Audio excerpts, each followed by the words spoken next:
আমার রান্নাঘরে সবাইকে জানাই স্বাগত। হ্যালো ফ্রেন্ডস, আমি তনুশ্রী। আশা করি তোমরা ভালোই আছো। তোমাদের ভালোবাসায় আমিও ভালো আছি। দেখো আজকের রেসিপি, জ্যান্ত কাটাপোনা মাছ নিয়ে নিয়েছি বা রুই মাছ, তোমরা যেটাই বলে থাকো। ধুয়ে নুন হলুদ আগে থেকে মাখিয়ে রেখে দিয়েছি। হাঁড়ির মধ্যে সবজি কেটে নিয়েছি, ঝিঙে, আলু, কাঁচকলা, একটা মশলাও পেস্ট করে নিয়েছি।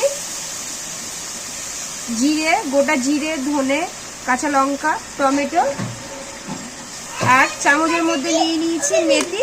তোমরা তো সবসময় জিরে আদা বাটা দিয়ে মাছের ঝোল খেয়েই থাকো, জ্যান্ত মাছের পাতলা ঝোল, কিন্তু আজকে আমি মেথি দিয়ে বানাবো। চলো দেখা যাক। গ্যাস অন করে খালি কড়াই বসিয়ে দিয়েছি। খালি কড়াইটা গরম হওয়ার জন্য একটু সময় নেব। খালি কড়াইতে মেথিটাকে একটু নেড়ে ছেড়ে ভেজে নেব।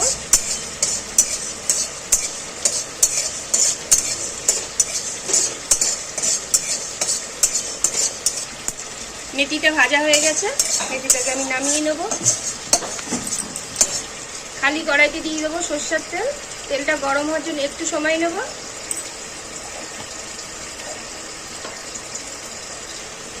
তেল গরম হয়ে গেছে, নুন হলুদ মাখা মাছ দিয়ে দেবো তেলের মধ্যে।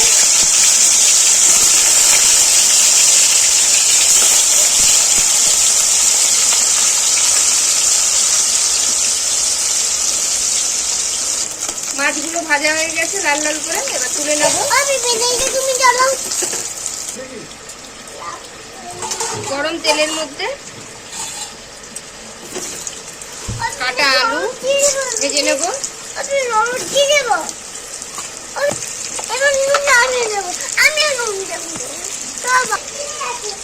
নুন আর হলুদ দিয়ে আলুটাকে ভেজে নেব। বন্ধুরা, তোমরা তো জানোই আমার বাড়িতে বাবান সোনা আছে। আজকে ওর ইচ্ছে হয়েছে আমার সাথে রান্নাটা করবে, ওই জন্য বলছে হলুদ দিয়ে দেবো, নুন দিয়ে দেবো। আলুর সাথে কাঁচকলাটাও ভেজে নেব।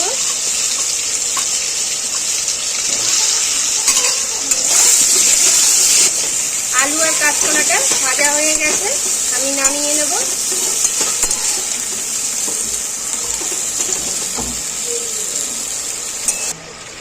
কড়াইতে আবার একটু তেল দিয়ে দেবো, একদম অল্প করেই দেবো।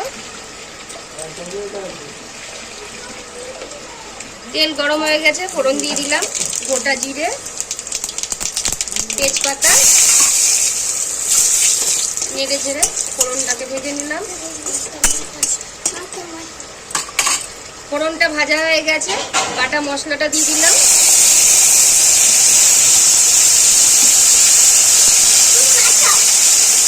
অল্প একটু নুন দিয়ে দিলাম।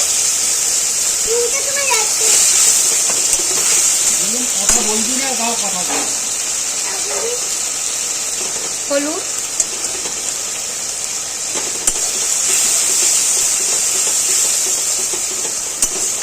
মশলা দিয়ে তেল ছাড়তে শুরু করেছে। মশলার মধ্যে অল্প একটুখানি জল দিয়ে আবার একটুখানি মশলাটাকে কষিয়ে নেব।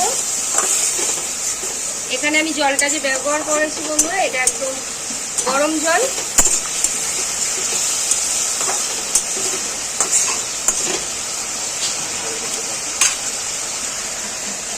এই দেখো ফুটন্ত গরম জল দিয়ে আজকে মাছের ঝোলটা করব। মশলা কষাতে কষাতে এবার কাটা ঝিঙেটাও দিয়ে দিলাম।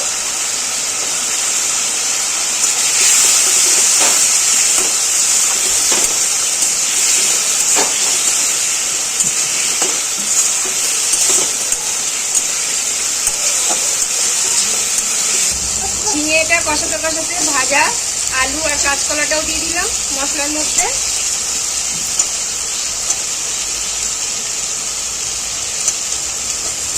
সমস্ত সবজি দিয়ে মশলাটাকে ভালো করে কষিয়ে নিয়েছি। এবার আমি ফুটন্ত গরম জল দিয়ে দেবো। পাতলা ঝোল করব, তাই জন্য জলটা একটু বেশিই দেবো।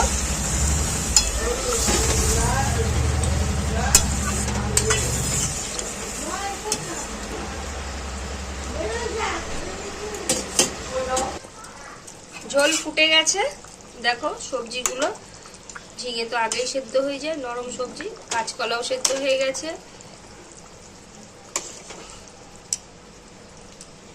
আলুও সেদ্ধ হয়ে গেছে। এবার আমি মাছ ভাজাগুলো দিয়ে দেবো ঝোলের মধ্যে।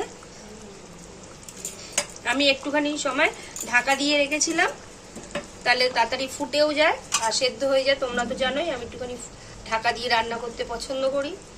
ব্যাস ঝোলটা একটুখানি ফুটতে থাকুক। এদিকে আমি শিলনোড়া পেতে নিয়েছি, মধ্যে যে মেথিটা ভেজে রেখেছিলাম মেথিটাকে এখন গুঁড়ো করে নেব।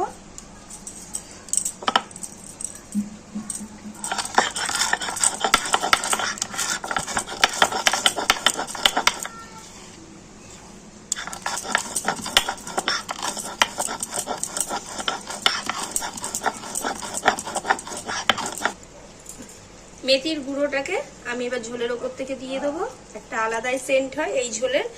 এই মাছের ঝোলটা বন্ধুরা এতই ভালো লাগে, তোমরা বাড়িতে করে খেয়ে দেখতে পারো। আর বিশেষত মুখে স্বাদ না থাকলে এই ধরনের জ্যান্ত মাছের ঝোল করলে আশা করি ভালোই লাগবে।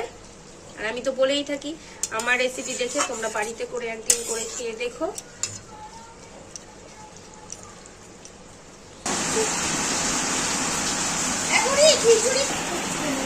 আর আমি তো বলেই থাকি বন্ধুরা আমার রেসিপি কেমন হয়েছে তোমরা খেয়ে একটা কমেন্ট করে জানাবে। এইভাবেই পাশে থাকবে, ভালোবাসা দিয়ে যাবে। আর আমার ভিডিওটা যদি পছন্দ হয়ে থাকে রান্নার, তাহলে একটা লাইক শেয়ার সাবস্ক্রাইব করে দেবে। ভালো থাকবে, সুস্থ থাকবে। Thank you.